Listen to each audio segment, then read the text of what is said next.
ഏതായാലും രാഹുൽ മാങ്കൂട്ടത്തിൽ തന്നെയാണ് ഇന്ന് മാധ്യമങ്ങളിലെല്ലാം തന്നെ വാർത്തയായി തിളങ്ങി നിൽക്കുന്നത്. ഇന്ന് സഭയിലേക്ക് എത്തുമോ എത്തില്ലയോ എന്നുള്ളൊരു ചോദ്യം ബാക്കിയായിരുന്നു. പക്ഷേ ഇതോടുകൂടി അതിനൊരു തീരുമാനമായിരിക്കുകയാണ്. വിവാദങ്ങൾക്ക് ശേഷം ആദ്യമായിട്ട് രാഹുൽ മാങ്കൂട്ടത്തിൽ പുറത്തേക്ക് ഇറങ്ങുന്നത് സഭയിലേക്ക് തന്നെയാണ്. അദ്ദേഹം അവിടെ എത്തുകയും പങ്കെടുക്കുകയും അതിനുശേഷം അദ്ദേഹം അവിടെ നിന്ന് പോവുകയൊക്കെ ചെയ്തു. പുറത്തും ചില നാടകീയമായിട്ടുള്ള രംഗങ്ങളൊക്കെ തന്നെ ഉണ്ടായി. ഏതായാലും സഭയിൽ ഇന്ന് അദ്ദേഹം സംസാരിച്ചിട്ടൊന്നുമില്ല. പല കോൺഗ്രസ് നേതാക്കളും അദ്ദേഹത്തെ കണ്ടപ്പോൾ മുഖം തിരിച്ച് നടക്കുകയാണ്. കോൺഗ്രസ് നേതാക്കൾ ഒന്നും തന്നെ അദ്ദേഹത്തോട് സംസാരിക്കുകയൊന്നും ചെയ്തിട്ടില്ല. എന്നാൽ ചില ലീഗ് നേതാക്കൾ അദ്ദേഹത്തെ കണ്ട് സംസാരിക്കുക ചെയ്തിട്ടുണ്ട്. പ്രത്യേക ബ്ലോക്കിലാണ് അദ്ദേഹം ഇരുന്നിട്ടുള്ളത്. ഇപ്പോൾ ചില ചർച്ചകൾ, അതായത് ഈ കോൺഗ്രസ് നേതാക്കൾ ആരും അദ്ദേഹത്തോട് സംസാരിച്ചിട്ടില്ല എന്ന് പറയുന്നു. പക്ഷേ അദ്ദേഹത്തിന്റെ കസേരയിലേക്ക് ഒരു കുറിപ്പ് എത്തി. അതിൽ എന്താണ് എഴുതിയിരിക്കുന്നത് എന്നുള്ളതിനെ കുറിച്ച് അറിയില്ല. ഇന്ന് സഭയിലെത്തി കുറച്ച് സമയത്തിനുള്ളിൽ അദ്ദേഹത്തിന്റെ സീറ്റിലിരിക്കുന്ന സമയത്താണ് രാഹുലിന് പുറത്തുനിന്ന് ഒരു കുറിപ്പ് ലഭിച്ചത്. കുറിപ്പിന് മറുപടി നൽകിയതിന് പിന്നാലെ രാഹുൽ സഭ വിട്ട് പുറത്തേക്ക് പോവുകയായിരുന്നു. ഇത് മനോരമയിലടക്കം ഇത് വന്നിട്ടുണ്ട്. ഒരു കുറിപ്പ് അദ്ദേഹത്തിന് ലഭിക്കുന്നു. കുറച്ച് അദ്ദേഹം തിരിച്ച് അതിൽ എന്തൊക്കെയോ എഴുതുന്നു. അതിനുശേഷം കുറച്ച് നിമിഷങ്ങൾ കഴിയുമ്പോൾ അദ്ദേഹം സഭയിൽ നിന്ന് പോവുകയും ചെയ്തിട്ടുണ്ട്. KPCC പ്രസിഡന്റ് സണ്ണി ജോസഫ് പുറത്തിറങ്ങി അകത്ത് വന്നപ്പോഴാണ് കുറിപ്പ് ലഭിച്ചതെന്നും രാഹുൽ സഭ വിട്ടതും എന്നാണ് റിപ്പോർട്ടുകൾ. അടൂരിലെ വീട്ടിൽ നിന്ന് പുലർച്ചെയാണ് രാഹുൽ തിരുവനന്തപുരത്തേക്ക് പുറപ്പെട്ടത്. യൂത്ത് കോൺഗ്രസ് ജില്ലാ പ്രസിഡന്റ് നേമം ഷജീർ, സംസ്ഥാന സെക്രട്ടറി റെനോ പി രാജൻ, സഹായി ഫസൽ എന്നിവർക്കൊപ്പമാണ് രാഹുൽ സഭാമന്ദിരത്തിൽ എത്തിയത്. നിയമസഭയിലെത്തിയ രാഹുൽ മാങ്കൂട്ടത്തിലെ പ്രതിപക്ഷ നിരയിൽ നിന്നാണ് ഇത്തരത്തിലൊരു കുറിപ്പ് ലഭിക്കുന്നത്. ഇതിനുള്ള മറുപടി എഴുതി നിയമസഭാ ജീവനക്കാരന്റെ കയ്യിൽ ഏൽപ്പിക്കുകയും ചെയ്തിട്ടുണ്ട്. പിന്നാലെ രാഹുൽ നിയമസഭയിൽ നിന്ന് പുറത്തിറങ്ങുകയായിരുന്നു. എന്നാൽ ഏത് നേതാവാണ് അത് എഴുതിയതെന്നും എന്താണ് കുറിപ്പിലെന്നും വ്യക്തമല്ല. പ്രതിപക്ഷ നിരയിൽ നിന്ന് എത്തിയ കുറിപ്പ് ചർച്ചയായിട്ടുണ്ട്. ഏതായാലും അദ്ദേഹം അവിടെ എഴുതുന്ന, സഭയിലിരുന്ന് അദ്ദേഹം ഒരു ലെറ്ററിലോ അല്ലെങ്കിൽ എന്തിലോ അവിടെ ഇരുന്ന് ഡെസ്കിൽ ഇരുന്ന് അദ്ദേഹം എഴുതുന്നതിന്റെ ദൃശ്യങ്ങൾ ഇന്ന് സഭ പുറത്തുവിട്ടിട്ടുള്ള സഭാ TV അടക്കമുള്ള വിഷ്വലുകളിൽ അതിൽ കാണാനായിട്ട് സാധിക്കുന്നുണ്ട്. എന്തായിരിക്കും അത്, ആരായിരിക്കും കൊടുത്തിട്ടുണ്ടാവുക, അതിൽ എന്തായിരിക്കും എഴുതിയിട്ടുണ്ടാവുക എന്നറിയില്ല. ഏതായാലും സഭ പൂർണ്ണമായും കഴിയുന്നത് വരെ അദ്ദേഹം കാത്തു നിന്നില്ല. അതിനു മുൻപ് തന്നെ രാഹുൽ മാങ്കൂട്ടത്തിൽ പുറത്തേക്ക് ഇറങ്ങി. പിന്നീട് അവിടെ പുറത്തടക്കം SFI പ്രതിഷേധമുണ്ടായിരുന്നു.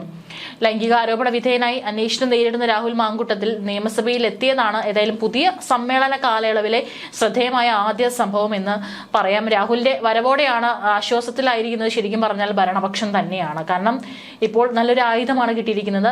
ഇന്ന് സഭ നടക്കുന്ന സമയത്ത് രാഹുൽ എത്തുമ്പോഴൊന്നും തന്നെ ആരും അത് കഴിഞ്ഞു ഒന്നും തന്നെ ഒരു തരത്തിലുള്ള അതിനെ പ്രതിഷേധിക്കാൻ, അതിനെ പ്രതിരോധിക്കാൻ ഒന്നും തന്നെ നിന്നില്ല. കാരണം ഇതൊരു ആയുധമാണ് എന്നുള്ളത് കൃത്യമായിട്ട് ഭരണപക്ഷത്തിന് അറിയാം.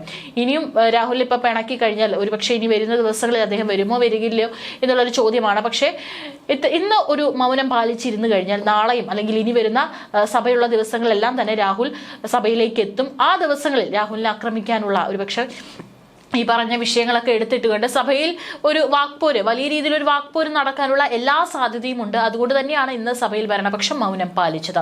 കസ്റ്റഡി മർദ്ദന വിവാദങ്ങളിൽ മുഖം പോയിരിക്കുന്ന സർക്കാരിന് പിടിവള്ളിയായി രാഹുലിന്റെ സഭയിലേക്കുള്ള എൻട്രി. അതുകൊണ്ട് തന്നെ ആദ്യ ദിനത്തിൽ രാഹുലിനെതിരെ സഭയ്ക്കുള്ളിൽ പ്രതിഷേധങ്ങളൊന്നും ഉണ്ടായില്ല. പ്രതിഷേധിക്കാതെ നാളെയും വരണേ എന്ന കരുതലെടുക്കൽ സമീപനമായിരുന്നു രാഹുലിനോട് ഇന്ന് ഭരണപക്ഷത്തിന്. രാഹുൽ സഭയിൽ ഹാജരുണ്ടെങ്കിലും സർക്കാരിനെതിരായ മറ്റു വിഷയങ്ങളെ സമർത്ഥമായി അട്ടിമറിക്കാമെന്ന് സർക്കാർ കരുതുന്നു.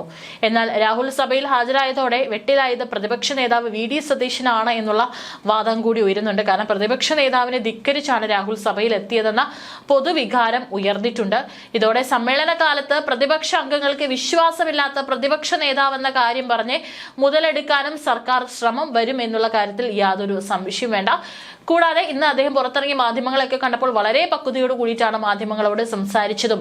അതുപോലെ അന്വേഷണ പരിധിയിൽ നിൽക്കുന്ന കാര്യങ്ങളെക്കുറിച്ച് ഒന്നും തന്നെ രാഹുൽ മാങ്കൂട്ടത്തിൽ സംസാരിച്ചിട്ടില്ല. വരും ദിവസങ്ങളിൽ രാഹുൽ വിഷയം എങ്ങനെ കോൺഗ്രസ് കൈകാര്യം ചെയ്യുമെന്നത് ആകാംക്ഷയുണ്ടാക്കുന്ന കാര്യമാണ്. ഇന്ന് മുൻമന്ത്രി VS അച്യുതാനന്ദനെ മുഖ്യമന്ത്രി പിണറായി വിജയൻ അനുസ്മരിക്കുന്ന സമയത്താണ് ആകാംക്ഷ അവസാനിപ്പിച്ച് രാഹുൽ മാങ്കൂട്ടത്തിൽ MLA സഭയിലേക്ക് എത്തുന്നത്. രാഹുൽ സഭയിലേക്ക് എത്തിയപ്പോൾ ആരും പ്രതികരിച്ചില്ല. ഭരണപക്ഷത്ത് നിന്ന് പ്രതികരണങ്ങൾ ഒന്നും ഉണ്ടായില്ല. പ്രതിപക്ഷ നിരയിലെ അവസാന സീറ്റിലാണ് രാഹുൽ നിയമസഭയിൽ ഇരുന്നത്. CPM ബന്ധം അവസാനിപ്പിച്ചതിനു ശേഷം PV അൻവറിന് നൽകിയ സീറ്റാണ് ഇപ്പോൾ രാഹുൽ മാങ്കൂട്ടത്തിലെ സ്പീക്കർ അനുവദിച്ചത്. പതിവായി വിമതന്മാർക്കുള്ള സീറ്റിലേക്കാണ് രാഹുൽ വിമത പരിവേഷത്തിൽ എത്തിയത്. സഭയിൽ UDF ബ്ലോക്ക് തീർന്നതിന് ശേഷം വരുന്ന അടുത്ത സീറ്റാണിത്. പുറകിലെ നിരയായതിനാൽ രാഹുൽ ഒറ്റയ്ക്കാണ് ഇരിക്കേണ്ടത്. സഭയിലെത്തിയെങ്കിലും രാഹുലിന് സംസാരിക്കാൻ അനുവാദം ലഭിച്ചില്ല. പ്രതിപക്ഷ നിരയിൽ നിന്ന് പുറത്താക്കി കോൺഗ്രസ് പാർലമെന്ററി പാർട്ടി സ്പീക്കർക്ക് കത്ത് നൽകിയിരുന്നു. നിയമസഭയിലെത്തിയ രാഹുലുമായി നജീബ് കാന്തപുരവും AK അഷ്റഫും സംസാരിച്ചു. UA ലത്തീഫ്, TV ഇബ്രാഹിം എന്നിവരും രാഹുലിനോട് സംസാരിച്ചു. കോൺഗ്രസ് അംഗങ്ങൾ ഒന്നും രാഹുലിനെ വകവെച്ചില്ല. അടൂരിലെ വീട്ടിൽ നിന്ന് ഇന്ന് രാവിലെയാണ് അദ്ദേഹം അങ്ങോട്ടേക്ക് പുറപ്പെട്ടത്. കുറച്ച് ആളുകൾ മാത്രമായിരുന്നു, അദ്ദേഹത്തിന്റെ ഏറ്റവും വിശ്വസ്തരായിട്ടുള്ള ആളുകൾ മാത്രമായിരുന്നു അദ്ദേഹത്തിന്റെ കൂടെ ഉണ്ടായിരുന്നത്. അവർക്കൊപ്പമാണ് ഇന്ന് രാഹുൽ സഭയിൽ എത്തിയിരിക്കുന്നത്. തുടർന്നുള്ള ദിവസങ്ങളിലും സഭയിൽ ഹാജരാകാനാണ് രാഹുൽ മാങ്കൂട്ടത്തിലെ തീരുമാനമെന്നാണ് റിപ്പോർട്ടുകൾ. ശനിയാഴ്ച രാഹുൽ പാലക്കാട് മണ്ഡലത്തിലേക്ക് എത്തും എന്നുള്ള ചില സൂചനകൾ കൂടി വരുന്നുണ്ട്. കോൺഗ്രസ് പാർട്ടിയിൽ രാഹുൽ മാങ്കൂട്ടത്തിൽ ഇപ്പോഴില്ലെന്ന് കൊടിക്കുന്നിൽ സുരേഷ് MP പറഞ്ഞിരുന്നു. പാർട്ടിയിൽ നിന്ന് രാഹുലിനെ പാർലമെന്ററി പാർട്ടി മാറ്റി നിർത്തിയിരിക്കുകയാണ്. യൂത്ത് കോൺഗ്രസ് സംസ്ഥാന അധ്യക്ഷ സ്ഥാനവും ഒഴിഞ്ഞിട്ടുണ്ട്. ഈ സാഹചര്യത്തിൽ രാഹുൽ മാങ്കൂട്ടത്തിലുമായി ബന്ധപ്പെട്ട ചോദ്യങ്ങൾക്ക് മറുപടി പറയാനില്ല. കോൺഗ്രസിന്റെ MLA ആയിരുന്നുവെങ്കിൽ അഭിപ്രായം പറയാമായിരുന്നു. ഇപ്പോൾ രാഹുൽ കോൺഗ്രസ് പാർലമെന്ററി പാർട്ടിയിലില്ല. കൊടിക്കുന്നിൽ സുരേഷിന്റെ വാക്കുകളാണിത്. ഏതായാലും ഇത്രയും ദിവസം വീടിനകത്ത് അടച്ചുപൂട്ടിയിരുന്ന് അദ്ദേഹം പുറത്തേക്കൊന്നും വരുന്നുണ്ടായിരുന്നില്ല. ഏതായാലും ആദ്യമായിട്ട് അദ്ദേഹം ഈ വിവാദങ്ങൾക്ക് ശേഷം ആദ്യമായിട്ട് പുറത്തേക്ക് വന്നപ്പോൾ അദ്ദേഹം സഭയിലേക്ക് തന്നെ എത്തിക്കൊണ്ടാണ് അതിനൊരു തുടക്കം കുറിച്ചിരിക്കുന്നത്. ഒരു ജനപ്രതിനിധിയാണ്. അപ്പോൾ ഒരു ജനപ്രതിനിധിയെ സംബന്ധിച്ച് ഏറ്റവും കൂടുതൽ അവർ അടുത്തിടപഴകുന്നത് ജനങ്ങളോടാണ്. ജനങ്ങളുടെ പരിപാടികളും മണ്ഡലത്തിലെ പരിപാടികൾക്കായിട്ട് എപ്പോഴും തിരക്കുള്ളവരാണ് ജനപ്രതിനിധികൾ. അത്തരത്തിലുള്ള ഒരു ജനപ്രതിനിധി അത് ആരുമായിരിക്കോട്ടെ, അവരെ സംബന്ധിച്ചിടത്തോളം ഒരു വീട്ടിൽ അടച്ചു പൂട്ടിയിരിക്കുക എന്ന് പറയുന്നത് വളരെ അവരെ കൊണ്ട് ഒരിക്കലും സാധിക്കാൻ പറ്റാത്ത കാര്യമായിരിക്കാം. പക്ഷേ ഇവിടെ ഇത്രയും ദിവസം രാഹുൽ മാങ്കൂട്ടത്തിൽ അകത്ത് തന്നെയായിരുന്നു. അദ്ദേഹം ഒരു തരത്തിലും വീടിന് പുറത്തേക്കോ അല്ലെങ്കിൽ തന്റെ മണ്ഡലത്തിലോ ഒന്നും തന്നെ സജീവമായിരുന്നില്ല. പക്ഷേ ഇപ്പോൾ ഇതൊരു യൂത്ത് കോൺഗ്രസ് അണികൾക്കും ഒരു ആവേശം കൂടിയാണ്. കാരണം ഇപ്പോൾ രാഹുൽ മാങ്കൂട്ടത്തിൽ പുറത്തു വന്നിട്ടുണ്ട്. അപ്പോൾ ഇനി എപ്പോഴും ഈ ആക്ഷേപിച്ചുകൊണ്ട് അല്ലെങ്കിൽ അധിക്ഷേപിച്ചുകൊണ്ട് ഇരുന്നു കഴിഞ്ഞാൽ അതെല്ലാം കേട്ട് നമ്മൾ വാ മൂടിക്കെട്ടി ഇരിക്കുമെന്ന് കരുതണ്ട. ഇനിയും നമ്മൾ സംസാരിക്കും അല്ലെങ്കിൽ നമ്മൾ പ്രതികരിക്കും എന്നുള്ള കൃത്യമായിട്ടുള്ള ഒരു ഊർജം കൂടിയാണ് ഇതോടുകൂടി യൂത്ത് കോൺഗ്രസ്സുകാർക്ക് കിട്ടാൻ പോകുന്നത് എന്നുള്ളതും ഒരു കാര്യമാണ്. ഏതായാലും കോൺഗ്രസ് പ്രവർത്തക സമിതി അംഗം എന്ന നിലയിൽ കോൺഗ്രസിന്റെ നിലപാടാണ് ഇപ്പോൾ എന്തായിരിക്കും ഇനി പറയാൻ പോകുന്നത് എന്നുള്ളത്. യൂത്ത് കോൺഗ്രസിന്റെ കാര്യം അവരുടെ ഭാരവാഹികളാണ് പറയേണ്ടതെന്നും കൊടിക്കുന്നിൽ സുരേഷ് വ്യക്തമാക്കിയിട്ടുണ്ടായിരുന്നു. കൂടാതെ പ്രതിപക്ഷ നേതാവ് VD സതീശിനെ ധിക്കരിച്ചോ എന്നുള്ള ചോദ്യം കൂടി ഉയരുകയാണ്. ഇനി ഒരുപക്ഷെ ഇനി കോൺഗ്രസിൽ മറ്റെന്തെങ്കിലും തീരുമാനങ്ങൾ ഉണ്ടാകുമോ എന്നുള്ളതും ഒരു ചോദ്യം കൂടി തന്നെയാണ്. രാഹുൽ നിയമസഭയിൽ എത്തിയാൽ പ്രതിപക്ഷത്തിന്റെ തന്ത്രങ്ങളുടെ വീര്യം കുറയ്ക്കുമെന്നതുകൊണ്ടാണ് VD സതീശൻ ഇങ്ങനെ ഒരു നിലപാട് സ്വീകരിച്ചിരുന്നത്. ആഭ്യന്തര വകുപ്പിനെ പ്രതിക്കൂട്ടിലാക്കുന്ന പോലീസ് കസ്റ്റഡി മർദ്ദനങ്ങൾ, അതിന്മേൽ മുഖ്യമന്ത്രി തുടരുന്ന മൗനം, തൃശൂരിലെ പാർട്ടി നേതാക്കൾക്കെതിരായ DYFI നേതാവിന്റെ ഫോൺ സംഭാഷണം തുടങ്ങിയവ ഉന്നയിച്ച് ഭരണപക്ഷത്തിനെതിരെ ആഞ്ഞടിക്കാനായിരുന്നു പ്രതിപക്ഷത്തിന്റെ നീക്കം. എന്നാൽ ഭരണപക്ഷത്തിന്റെ കയ്യിൽ അടിക്കാനുള്ള വടിയാണ് രാഹുൽ സഭയിലെത്തിയതോടെ നൽകിയത്. രാഹുലിനെ സഭയിലെത്തിക്കുമെന്ന വാശിയിലായിരുന്നു കോൺഗ്രസിലുള്ള കുറച്ച് നേതാക്കൾ. രാഹുൽ ഇപ്പോഴും പൂർണ്ണ പിന്തുണ നൽകിക്കൊണ്ടുവരുന്ന ഒരുപാട് ആൾക്കാരുണ്ട് കൂടെ. അവർക്ക് തന്നെ ഒരുപക്ഷെ അവരുടെയൊക്കെ തന്നെ പിന്തുണ അല്ലെങ്കിൽ അവരൊക്കെ തന്നെ നിർബന്ധിച്ചതുകൊണ്ട് തന്നെയായിരിക്കാം ഇന്ന് രാഹുൽ മാങ്കൂട്ടത്തിൽ തന്റെ വീട്ടിലെ വാസം അവസാനിപ്പിച്ചുകൊണ്ട് പുറത്തേക്ക് സഭയിലേക്ക് വന്നിട്ടുള്ളത്. ഏതായാലും പുറത്തിറങ്ങി മാധ്യമങ്ങളോട് കൃത്യമായി തന്നെ തന്റെ കാര്യങ്ങൾ പറഞ്ഞിട്ടുണ്ട്. മാധ്യമങ്ങളെ കാണാനുള്ള ഒരു ധൈര്യം കൂടി രാഹുൽ കാണിച്ചു എന്നുള്ളതാണ്. മറ്റുള്ള പല നേതാക്കളെ നമുക്കറിയാം, പല വിഷയങ്ങൾ വരുമ്പോൾ ഒന്നെങ്കിൽ മാധ്യമങ്ങളോട് മറുപടി പറയാതെ അവരെ ധിക്കരിച്ചുകൊണ്ട് അല്ലെങ്കിൽ അവരോട് വളരെ ദേഷ്യത്തോടു കൂടി സംസാരിച്ചുകൊണ്ട് ഒന്നും പ്രതികരിക്കാതെ പോകുന്ന എത്രയോ നേതാക്കളുണ്ട്. പക്ഷെ ഇന്ന് അവിടെ രാഹുൽ മാങ്കൂട്ടത്തിൽ എന്ന് പറയുന്ന നേതാവ് ഇന്ന് മാധ്യമങ്ങളെ കാണുക കൂടി ചെയ്തിട്ടുണ്ട്. അന്വേഷണ പരിധിയിൽ വരുന്ന കാര്യങ്ങളെക്കുറിച്ച് അദ്ദേഹം സംസാരിച്ചിട്ടില്ല. മാത്രമല്ല അദ്ദേഹത്തിന്റെ പേരിൽ പറഞ്ഞുകൊണ്ടിരിക്കുന്ന പ്രചരിപ്പിക്കുന്ന പല കാര്യങ്ങൾക്കെതിരെയും അദ്ദേഹം ഒന്ന് മറുപടി പറയുകയും ചെയ്തിട്ടുണ്ട്.